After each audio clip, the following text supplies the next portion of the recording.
అందరికీ ముందుగా ఉగాది శుభాకాంక్షలు.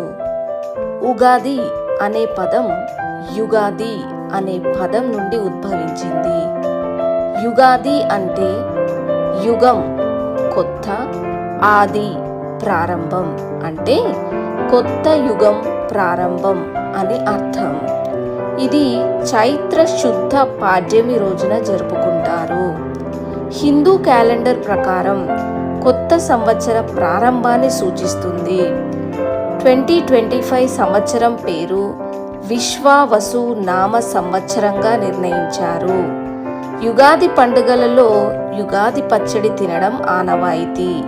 ఇది షడ్రుచుల సమ్మేళనం. విశ్వావసు యుగాది కొత్త ఆశయాలతో కొత్త ప్రారంభానికి